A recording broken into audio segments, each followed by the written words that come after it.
Hi guys, how are you holding up? I hope that you're well. I hope that you are, I don't know, like finding some peace, some sanity, something somewhere. However, wherever you are in the world, whether in the States or the rest of the world who has watched the news.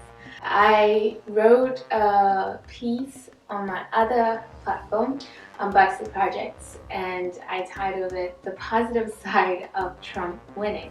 Because sometimes you just gotta create your own sunshine. And I wanted to share with you guys here as well. I hope you can hear me because the camera is actually a bit far. So the bright side of Trump winning. I feel like what has happened in a way is kind of a blessing. Because finally the beast comes with no mask. For too long, people have been hiding behind the mask of moderate sexism, moderate racism, moderate hate, moderate classism, moderate terrorism, and xenophobia. Yesterday, a few days ago, however, the monster came unmasked. It is the truest and brightest of colors, unashamed, not politically correct, and absolutely unapologetic. That is the best kind of monster to face, the one who isn't going to hide behind a liberal's face, a woman's body, or black man's skin tone. That is the kind of beast we can look straight in the eye of, making no more excuses for, no more wishes for, no more hope for, asking for no more changes from, since we can now, without a doubt, see that we and they were right. That for the people who have been slowly crushed by the weight of moderate oppression all these years, trying to convince the rest of the world that this monster was real, that this monster haunted them on the street, that this monster killed their children and parents in broad daylight, with cameras in its face, and still no justice was met, that this monster raped them, that this monster harassed them on the street, and they were told to take it as a compliment, that this monster denied them the right to belong, branded them terrorists and illegals for crossing a border it created, and the moderates scrolled past it since they weren't like that anyway, and that was the past anyway. For all the people who kept hearing that they lived in a world where the monster had long been conquered and killed, that they fought it when they abolished slavery, only to create a new one in the form of private jail cells, fought it when they sang "We Shall Overcome" and quoted Martin Luther King, that they fought it when they gave women the right to vote or gave the Native Americans patches of lands to call their new home, that anyone who complained and cried out was living in the past. For many people, this monster has existed since their country was discovered, back when America was great, remember? Has existed since their bodies were used as baby factories to breed workers to labor for the white man's dream and land of the brave behind white sheets, and free to own slaves and to do as pleased. Existed since strange fruits hang on trees while the moderates enjoyed a piece of the American pie and kissed their children goodnight in a world of nothing but illusions. This monster for many people has always been the true face of USA, the reality of an American dream. A dream and pursuit which hasn't only affected the American people, but people all over the world. The kids who are now scared of blue skies, the ones whose genocide is supported by American tax dollars, the women raped under the rule of Islam extremists backed by American allies. This dream has been a nightmare for far too many people for them to become afraid now. Of what? Reality? There is no fear left to have, only relief. That the monster is right there and it is big and that it has always been there. That it never died and that it has come out to face its greatest battle. A relief that they weren't crazy all these years. That America is still very racist, very sexist, very corrupt, very deceitful, very bold and disgusting. For once in a very long time, it can represent itself for what it has always been for so many people since its beginning. And now? Well, now we can stop pretending it was anything else and actually work for something different, something better. Hopefully, by the people, for the people, understanding that you cannot vote your responsibility away or keep masking a beast with a less evil face and hope it goes away. Yes, we are tired, but afraid? I don't think so.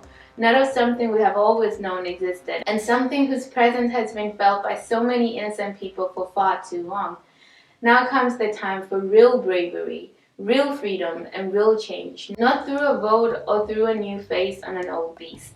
Now is the time you use your real power to vote with your lifestyle and your daily choices, your daily activism.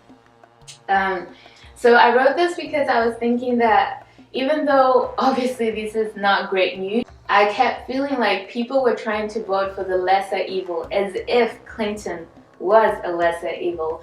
What I felt like that really meant is, if I'm being really honest, is that Trump would have been worse for America, and maybe okay for the rest of the world, as in like he's not that aggressive, or he's not that like, I don't see him as deceitful and double-faced as Hillary or Obama was, in that they have this persona that makes you feel like they're actually progressive, but behind the back they're just doing the same imperialistic shit crap that their forefathers have been doing, right? I feel like even though this is awful, I feel like at least it takes away this illusion of progress that America has been trying to hide behind for so many years. And this illusion of post-racism, post-everything that is still there, post-imperialism, post-colonialism.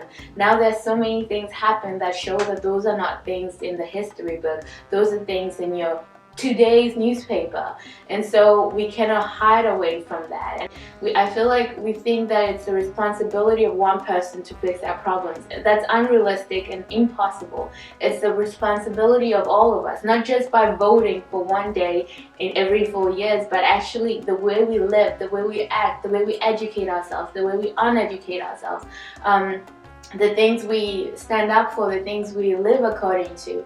And those things cannot be voted away in someone else's hand, or put away in a, in a fine little law or legislation.